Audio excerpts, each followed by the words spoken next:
Hello class, how are you? I think you all are good at your home. We are taking virtual classes due to COVID-19, and in this you have to stay your home and live safe. Today we start your next second unit, and chapter is the earth, oceans and continents. We study about the earth, हम पृथ्वी के बारे में पढ़ेंगे। पृथ्वी की उत्पत्ति कैसे हुई, इस पे कैसे ये कॉन्टिनेंट्स में डिवाइड हुआ, सीज में डिवाइड हुआ, ये सारी चीज़ें हम देखेंगे। सन जो है, सन इज आल्सो स्टार, एक स्टार है। और जो हमारी पृथ्वी है, और पृथ्वी के जैसे और कुछ ग्रह हैं जो सूर्य की परिक्रमा करते हैं, चक्कर लगाते हैं। तो हमें बेसिकली हम पृथ्वी पर रहते हैं, और हमें पृथ्वी के इस चैप्टर में the earth, oceans and continents में हमें पृथ्वी के बारे में पढ़ना है। How the earth was formed, पृथ्वी की उत्पत्ति कैसे हुई। बेसिकली हम देखेंगे कि पृथ्वी की उत्पत्ति कैसे हुई। In this around the sun there is a lot type of dust and gases, बहुत सारी डस्ट थी और गैसेस थी जो धीरे धीरे सूर्य से दूर होती गई, और उन्होंने, उन गैसेस ने और जो डस्ट था, उन सब ने मिलके पृथ्वी की उत्पत्ति की। पृथ्वी और उसके जैसे और 7 ग्रहों की उत्पत्ति हुई जो सूर्य के चारों तरफ चक्कर लगाते रहते हैं। In your book, many years ago, there was only the sun surrounded with very special type of dust and gas. बहुत साल पहले सूर्य के चारों तरफ कुछ स्पेशल टाइप की गैसेस थी और डस्ट था। This was no ordinary dust as we come across in our streets and plains. ये उस तरह की डस्ट नहीं थी जो हमें सड़कों पे मिलती है या खेतों में मिलती है। It had come out of the universe. ये यूनिवर्स में जो डस्ट है, एस्ट्रॉइड्स हैं, ये सारी चीज़ें थी। This dust gradually moved away from the sun and form the family of the sun. और ये जो डस्ट था वो सूर्य से धीरे धीरे टाइम एक्सपेंड होता गया, और सूर्य से वो दूर होते गए। जैसे जैसे दूर होते गए वैसे उसे उन्होंने ग्रहों का निर्माण किया, और ये सारे 8 ग्रह और सूर्य मिलके एक अपना परिवार बनाते हैं जिसको सौरमंडल कहते हैं। One of the family members is earth, और सूर्य के जो फैमिली मेंबर्स हैं उन्हीं में से एक हमारी पृथ्वी है, हमारा अर्थ है। This family along with the sun is called the solar system. और ये जो परिवार है सूर्य के साथ जो दूसरे 8 ग्रह हैं, ये सारे सोलर सिस्टम के नाम से जाने जाते हैं। Family members are called the planets. सूर्य एक स्टार है और उसके जो फैमिली मेंबर्स हैं ये प्लैनेट्स के नाम के, ग्रहों के नाम पे जाने जाते हैं। Planets keep on moving around the sun, और ये जो प्लैनेट्स हैं ये सूर्य के चारों तरफ घूमते रहते हैं। Some astronomers say that there are 9 planets और some say that there are 8 planets. जो एस्ट्रोनॉमर्स हैं उनमें भी मतभेद है। Some are saying that there are the 9 planets, but some says that there is only 8 planets, और 9th planet is a dwarf planet. वो planet नहीं है, वो केवल भ्रम है कि that is a planet. Earth is one of the planets, और इन 8 प्लैनेट्स में ये जो 8 प्लैनेट्स हैं जो सौरमंडल में हैं, इनमें से एक हमारी पृथ्वी है। You can find the names of other planets in any good atlas. किसी भी अच्छी एटलस में आप इन प्लैनेट्स का नाम पता कर सकते हो, जिसमें Mercury, Venus, Earth, Mars, Jupiter, Saturn, Uranus, Neptune, ये सारे आपके 8 प्लैनेट्स हैं। But the most wonderful thing about our beautiful earth is that its distance from the sun is just perfect, that it is not a hot ball or extra cold. लेकिन हमारी पृथ्वी के साथ एक चीज़ अच्छी है, पृथ्वी की जो दूरी है, जो डिस्टेंस है सन से, ये इतनी है कि ये ना बहुत ज़्यादा गर्म है और ना बहुत ज़्यादा ठंडी है। सो यहाँ पे लाइफ पॉसिबल है। I am giving you a homework, just right 8 planets name and put that photo in your group. आप 8 प्लैनेट्स के नाम लिखिए, उनकी एक फ़ोटो लीजिए और ग्रुप में पोस्ट कर दीजिए। If there is any problem message me, I will revert you soon. The distance from the sun allows life to exist over here, और जो दूरी है सन से, जो पृथ्वी की दूरी है, उसी की वजह से यहाँ पे जीवन संभव है। It also allows atmosphere to build and help life to grow, और ये अलाउ करता है, एटमॉस्फेयर को बिल्ड करता है, मदद करता है, यहाँ पे जीवन संभव है। It the earth too has a family member, पृथ्वी का भी एक फैमिली मेंबर है मून। मून जो है वो पृथ्वी का फैमिली मेंबर, जैसे हम सूर्य के, पृथ्वी क्या है, सूर्य की फैमिली मेंबर है, वैसे ही जो मून है वो अर्थ का फैमिली मेंबर है। It is the moon, moon is the planet of the earth, moon किसका प्लैनेट है, अर्थ का। जैसे हम सन के अर्थ जो है वो सन का प्लैनेट है, just like that moon is the planet of earth. When the earth was formed, a part of the earth separated from it and formed the moon. जब पृथ्वी का निर्माण हुआ, पृथ्वी जब बनी, इसलिए जब ये बनी तो उसका एक टुकड़ा रह गया और वो मून बन गया, जो पृथ्वी के चारों तरफ चक्कर लगाता है। Moon moves around the earth as the earth moves around the sun, that was the earth and the moon both move around the sun. जैसे पृथ्वी सूर्य के चारों तरफ चक्कर लगाती है, वैसे भी मून भी पृथ्वी के चारों तरफ चक्कर लगाता है। It is very hot deep inside the earth, पृथ्वी के अंदर बहुत ज़्यादा गहराई है। We live and work on the outermost surface of it, और हम सबसे ऊपरी सतह पे, जो आउटर सरफेस है, वहीं पे रहते हैं और वहीं पे काम करते हैं। We could find about the formation of the inner part of the earth whenever it burst open and the hot material is thrown out of it. हमें इसके बारे में जानकारी कब मिली, जब ये ओपन होती है, थ्रस्ट बर्स्ट होती है, और बाहर जब ज्वालामुखी फटती है उसमें से लावा बाहर आता है, तो हमें इसके बारे में पता चला। It is a terrifying experience which no one can likes to happen, और ये बहुत बड़ी दुर्घटना होती है जब ज्वालामुखी फटती है। तो कोई भी नहीं चाहता है कि ज्वालामुखी फटे, लेकिन ये पृथ्वी का एक रूप है जो कभी ना कभी उत्पन्न होती है। हर जगह, कई जगहों पे है जहाँ पे लावा ज्वालामुखी आज भी हैं, ऐसे कई सारी जगह हैं। जैसे भारत में हम रहते हैं, भारत में जो एक्टिव वॉल्केनोज हैं ये पाए जाते हैं अंडमान निकोबार में। भारत में तो नहीं है, लेकिन भारत का द्वीप समूह है अंडमान निकोबार, तो वहाँ पे पाए जाते हैं।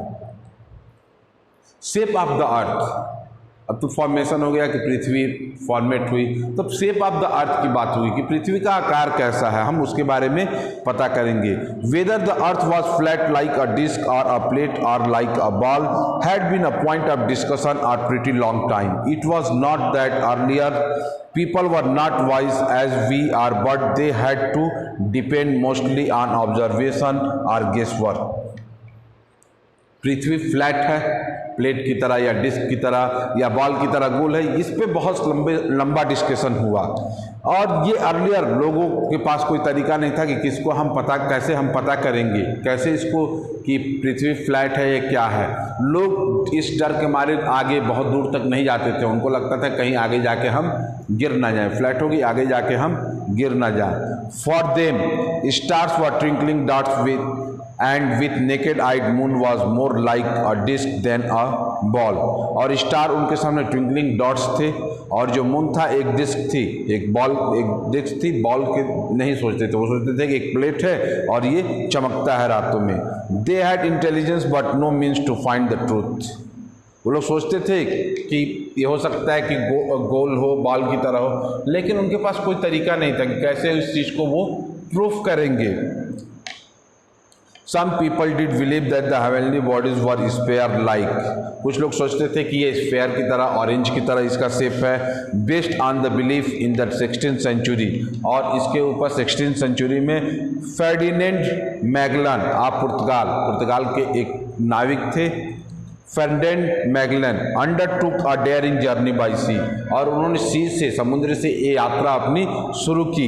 एंड आफ्टर 3 years, और 3 साल बाद वापस उसी जगह पे वो पहुंच गए जहां से उन्होंने अपनी यात्रा शुरू की। It was more daring than the journey of the first astronaut from the earth to the moon, ये यात्रा उससे भी खतरनाक थी जब पहली बार कोई एस्ट्रोनॉट पृथ्वी से चंद्रमा पे गया था, उससे भी ज़्यादा खतरनाक फर्डिनेंड मैगलन की यात्रा थी। Your teachers or parents will tell you why the journey was so difficult, आपकी टीचर या पेरेंट कोई, तो मैं बता देता हूँ। जर्नी इसलिए भी खतरनाक थी कि पहले लोग सोचते थे कि फ्लैट है पृथ्वी और आगे हम जाएंगे तो गिर जाएंगे। उस समय हमारे पास जो शिप्स थी उतनी ज़्यादा डेवलप्ड नहीं थी, रिसोर्सेज उतने ज़्यादा नहीं थे कि हम इजीली एक जगह से, तो इन सारी चीज़ों को ध्यान में रखते हुए उनकी यात्रा बहुत, उनके साथ लोग जाने को तैयार नहीं थे। बहुत कम लोग जो डेयरिंग पीपल थे, जो साहसी लोग थे, वही लोग जाने को तैयार थे। इसकी वजह से उनकी यात्रा बहुत ज़्यादा कठिन थी। आज लोग जानते हैं कि स्पेयर है, हम जाके आगे कहीं नहीं गिरेंगे, तो लोग अब जाने में नहीं डरेंगे, ठीक है हम चल सकते हैं। लेकिन उस समय कोई जाने को तैयार नहीं होता था, तो लोगों को कन्विंस करने, एक ग्रुप को कन्विंस करना और कैसे उनको लेके जाना है, उनकी भोजन की व्यवस्था। आज रेफ्रिजरेटर है या कुछ इस तरह के फूड है, केमिकल्स को हम जानते हैं कि हम रख देंगे तो भोजन को हम लंबे समय तक रख सकते हैं, फूड को एब्जॉर्ब कर सकते हैं। लेकिन उस समय ऐसा कुछ नहीं था। तो इन सारी चीज़ों को ध्यान जब हम देते हैं तो वो यात्रा बहुत ही ज़्यादा खतरनाक थी। Such incidences tell us about the courage of man in search of truth and knowledge. और इसी तरह के कुछ इंसिडेंट्स हमें बताते हैं कि मानव ने कितना ज़्यादा प्रयास किया सच्चाई को जानने के लिए और अपने ज्ञान को प्राप्त करने के लिए। द ओशंस, महासागरों के बारे में हम पढ़ेंगे। Oceans are large bodies of salt water. Oceans होते क्या है, ये यहाँ पे बहुत सारा पानी होता है और पानी जो होता है वो साल्ट वाटर होता है, नमकीन पानी होता है। These are really very large, और ये बहुत बड़े होते हैं। There are only 5 such water bodies, namely केवल 5 महासागर हैं, जिसमें कौन कौन सा है, आर्टिक सागर है, पैसिफिक ओशन है, इंडियन ओशन है, अटलांटिक ओशन है and Antarctic Ocean. The smaller bodies of salt water are called the sea. और जो महासागरों से छोटे होते हैं वाटर बॉडीज, उनको सीज कहते हैं, समुद्र कहते हैं। All the oceans and seas are interconnected. जितने भी ओशंस और सीज हैं ये सब एक दूसरे से जुड़े हुए हैं। जो हमारे यहाँ नदियाँ बहती हैं, ये सारी नदियाँ या तो किसी झील में जाके ख़त्म हो जाती हैं या किसी न किसी महासागर में जाके ये मिल जाती हैं। The level is taken as the standard of the measuring every other level whether the water of the land। जब हम ज़मीन पे रहते हैं तो वहाँ से जो सीज होता है, सीज की गहराई से कभी भी मेजर किया जाता है कि हम समुद्र की गहराई से कितने ऊंचाई पे हैं। जैसे जैसे आप नॉर्थ की तरफ, हिमालय की तरफ बढ़ते जाएंगे, रेलवे स्टेशन पे देखेंगे तो हर जगह हाइट बढ़ती जाएगी। तो समुद्र से कितना हम ऊपर जा रहे हैं समुद्र तल से, ये चीज़ दर्शाता है। At whatever level the aeroplanes flies is measured from the sea level. Aeroplane कितनी ऊंचाई पर उड़ रहा है तो वो भी मेजर किया जाता है, ना जमीन से नहीं किया जाता है मेजरमेंट, उसका मेजरमेंट भी समुद्र तल से ही किया जाता है, सी लेवल से ही किया जाता है। The height of the Mount Everest is also measured from the sea level. हम माउंट एवरेस्ट की या भारत की जो सबसे ऊंची चोटी है कंचनजंगा, उसकी ऊंचाई नापते हैं तो वो भी सी लेवल से ही मेजर करते हैं। या ना ये नहीं कि हम यहाँ रह रहे हैं बलिया में तो बलिया से मेजर कर दिया, सी लेवल से ही हम उसकी हाइट मेजर करेंगे। The water in oceans and seas is more than 2/3 of the earth surface. जो समुद्र और महासागरों का पानी है वो 2/3 अर्थ का जो लैंड सरफेस है उससे 2/3 है। Oceans look plain water surfaces, but under the such water surfaces there are deep valleys and high mountains. These are full of life. Ocean जो होते हैं ये प्लेन दिखते हैं water body surfaces, under such water इनके अंदर बहुत गहरी गहरी घाटियां हैं। एंड हाई माउंटेन्स, बड़े बड़े समुद्र हैं, बड़े बड़ी चोटियां हैं। These are full of life, कई तरह के जलीय जंतु वहाँ पे रहते हैं। Beside fishes there are many marine lifes yet to be discovered. मछलियों के साथ साथ कई सारी मैरीन लाइफ हैं जिनको डिस्कवर करना है। Arctic and Antarctic ocean have large chunks of ice as large as hills floating in them. जो आर्टिक और अंटार्कटिक ओशन है इसमें इतने बड़े बड़े आइस के टुकड़े हैं, बर्फ के पहाड़ हैं जो हमारे पहाड़ों से भी बड़े बड़े हैं, जो इनमें हमेशा फ्लोट करते रहते हैं। The continents, after ocean we studied about the continents. Continents are large unbroken land masses, ये बड़े बड़े अनब्रोकन लैंड मासेस हैं। The whole world is divided into 7 continent. और पूरे विश्व को 7 भागों में, पृथ्वी को 7 भागों में बांटा गया है जो लैंड सरफेस है। और ये लैंड सरफेसेस कौन कौन से हैं? North America, South America, Europe, Africa, Asia, Australia, Antarctica. North America, South America, Europe, Africa, Asia, Australia and Antarctica. These are the 7 continent. ये 7 कॉन्टिनेंट हैं जो लैंड मासेज हैं, ये बांटे गए हैं। Europe and Asia form one big mass. Europe और Asia जो है एक बड़ा लैंड मास बनाते हैं। This two together are named, और इन दोनों को एक साथ नाम दिया गया है Eurasia. Our country India is a part of Asia. हमारा जो देश भारत है वो एशिया का एक पार्ट है। Australia is also a continent, वो भी एक कॉन्टिनेंट है, लेकिन ऑस्ट्रेलिया एक आइलैंड भी है क्योंकि वो चारों तरफ से समुद्र से घिरा हुआ है। That's all from this chapter. If you have any problem, then put your messages. We will revert you soon. Thank you.